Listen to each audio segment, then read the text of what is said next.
फिर हाजिर हैं उत्तराखंड उत्तर प्रदेश की खास खबरों के साथ। लालकुआं में स्थित सेंचुरी पेपर मिल के श्रमिकों को बाहर निकाले जाने से नाराज ठेका श्रमिकों को 61 दिन अनिश्चितकालीन और क्रमिक अनशन करते हुए पूरे हो गए थे।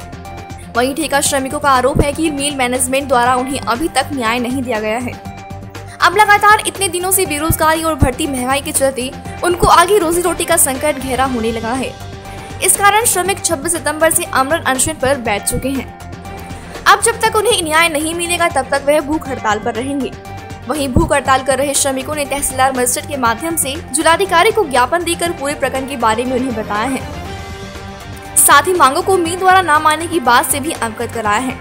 जिस मांगों को लेकर बैठे श्रमिकों के विषय पर पूछे जाने पर तहसीलदार ने कहा कि इस विषय में प्रशासन में बैठे उच्च अधिकारियों द्वारा संज्ञान लिया जाएगा। वह जल्दी ही कोई बीच का रास्ता निकालने का प्रयास उच्च अधिकारी जरूर करेंगे। ऐसी तानाशाही रवैया अपनाते रहे, आज हमारे साथ हुआ है, कल आपके बच्चों के साथ होगा और हमेशा उत्पीड़न का शिकार रहेगा, क्योंकि यहाँ पर एक दूसरे की आवाज को दबाने का काम किया जाता है, क्योंकि कोई सुनने वाला नहीं है यहाँ पर। इसलिए आपको खुल के हमारा सहयोग करना पड़ेगा। यहाँ हमको एक मातृ शक्ति को भी मैं आह्वान करता हूँ, बिल्कुल मिलजुल के हम इस आंदोलन को जन आंदोलन में बदलना पड़ेगा और इनको मुंह तोड़ जवाब देना पड़ेगा। मैं प्रशासन से कहना चाहता हूँ, हमारी कोई नाजायज मांग नहीं है। हम 10-12 साल से यहाँ काम कर रहे थे, आपने हमें स्थायी करने के बजाय और भी उस परीक्षा से वंचित कर दिया। आप हमारे लिए हैं, लेकिन हमें इतना बेरुखी हमारे साथ क्यों है आखिर? अगर ये भूख हड़ताल से भी नहीं माने तो इसके बाद हम मजबूर हो गए आत्मदाह जैसे कदम उठाने पर भी विवश है। 62 दिन हो गए हैं और वैसे तो इससे पहले 2 महीने पहले से हम डीएलसी सब जगह सब गए, तो आज 4 महीने हो गए हैं घर में। आप एक सारे देखिए, पहले तो आपका धन्यवाद, क्योंकि आपके माध्यम से ही हमारी आवाज़ इनके कानों तक पहुंचती है। और नवरात्रि का पहला दिन है, आपको नवरात्रि की बधाई। आज 62 दिन हो गए हैं यहाँ पर बैठे हुए लगातार। 2 महीने लगातार बारिश में हमने यहाँ पर काट दिए हैं और 62वां दिन है जिसमें आज हमने यहाँ पर भूख हड़ताल शुरू कर दी है, जिसमें राजी दुमका जो श्रमिक हैं यहाँ के, ये यहाँ पर भूख हड़ताल में बैठे हुए हैं। आज इनके बाद फिर और सारे लोग तैयार हैं भूख हड़ताल में बैठने के लिए। अगर इस कदम के बाद भी कोई प्रशासनिक अधिकारी के माध्यम से या कोई हमारे क्षेत्रीय जनप्रतिनिधि के माध्यम से या हमारे कोई ऐसे लोग सामाजिक लोगों के माध्यम से अगर कोई वार्ता अगर सफल नहीं होती है, तो हम फिर आमरण अनशन के बाद हम सामूहिक आत्मदाह करेंगे। एक आदमी नहीं करेगा, हम सामूहिक आत्मदाह करेंगे। और इसके लिए अभी तो हम आए हैं, अभी हमारी बीवियां, हमारे बच्चे, हमारी माताएं, हमारी बहनें, हम उनको भी लाएंगे यहाँ पर।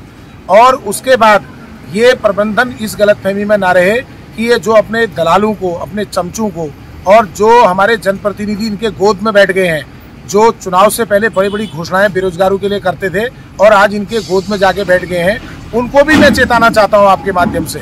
और मैं सरकार के बारे में तो क्या कहूं आपसे, आप मेरे से ज्यादा जानते हो सरकार के हालात क्या है, प्रदेश में क्या हालात चल रहे हैं। आपको पता है सरकार पूरी निकम्मी हो चुकी है। लेकिन जो मेरी पार्टी के वरिष्ठ नेता हैं, स्थानीय नेता हैं, जो मेरे कांग्रेस पार्टी के स्थानीय नेता हैं लालकुआं विधानसभा के, मैं उनसे भी आपके माध्यम से निवेदन करना चाहता हूं कि ये शंकर जोशी का व्यक्तिगत लड़ाई नहीं है, ये क्षेत्र की लड़ाई है, ये बेरोजगार भाइयों की लड़ाई है, ये युवाओं की लड़ाई है, ये पेट की लड़ाई है, ये भूख की लड़ाई है, ये अपने हक की लड़ाई है। इसलिए मैं उनसे भी आह्वान करता हूं, निवेदन करता हूं कि आप सब आइए और अपने बच्चों को यहाँ पर सहयोग और आशीर्वाद दीजिए। मैं तो तानाशाही रवैया अपना रहा साहब, और कहते में ये लोग कैजुअल कब से काम कर रहे हैं, 10-10, 15-15 साल से काम कर रहे हैं। आज कहते हैं कि एज इनकी खत्म हो गई है, तो अब ये कहाँ जाएंगे साहब? ये उस दिन से लागू करे, ये तो इनका अपने नियम बना सकते हैं साहब। ये उस दिन से लागू एज करते जिस दिन से इन्होंने यहाँ से प्रवेश, इन्होंने फैक्ट्री के अंदर प्रवेश लिया, उस दिन से इनके लिए चालू करे। 40 साल 45 साल तो आजकल चल ही रहा सरकार में भी नियुक्तियों का, ये भी नियम बनाए अपने। सही पूर्ण रवैया है। यहाँ पर हमारे माननीय यशपाल आर्य जी भी आए, अभी हमारे पूर्व मुख्यमंत्री हरीश रावत जी भी आने वाले हैं, हमारे रमेश जोशी, शंकर जोशी जी, तमाम भी भास्कर भाई, तमाम लोग हमारे भाई लोग हमारे यहाँ पर कपिल साहब हैं। हम लोग तब समय समय पर आएंगे और आ रहे हैं, इनको समर्थन देंगे और इस सेंचुरी प्रशासन को बताएंगे कि सारे लोग बिके नहीं होते हैं, सारा लोग बिके नहीं होते हैं, कुछ लोग अच्छे भी है अभी, जिसकी वजह से दुनिया टिकी हुई है। आप ये भूल जाएं कि हमने सारा प्रशासन खरीद दिया है, लेकिन हम ईंट से ईंट बजा देंगे। इस सेंचुरी के प्रशासन को बता देंगे कि क्या होता है बेरोजगारों के साथ अन्याय करना, क्या उनकी जो थाली थी उस थाली को उनके मुंह से हटाने का क्या दुष्परिणाम होते हैं, हम इस सेंचुरी मैनेजमेंट को बता देंगे। आज उनके द्वारा 61 दिन पूरे होने के संबंध में हमें जो है सूचित किया गया है कि हम आज से भूख हड़ताल में आमरण अनशन के लिए बैठ रहे हैं और जब तक हमारा ये मांग पूरी नहीं होती है हम आमरण अनशन करेंगे और ये मांग भी नहीं मानी जाती है तो हम जो है आत्मदाह के लिए भी तैयार हैं। और उनके द्वारा दो मांग की गई है। मुख्यतः पहली मांग तो ये है कि यहाँ पे सुरक्षा व्यवस्था कर दी जाए और दूसरा मांग है कि हमारा जो है ये स्वास्थ्य परीक्षण भी करते हैं।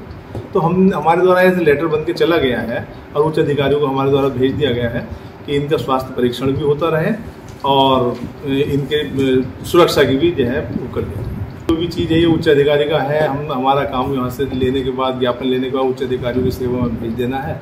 वहाँ पर जो भी उच्च अधिकारी या शासन निर्णय लेता है उसी के आधार पर कार्रवाई। सुरक्षा के लिए हमने लिख दिया है, यहाँ से लिखवा के भिजवा दिया है और उच्च अधिकारियों को सूचित भी कर दिया है इस बारे में।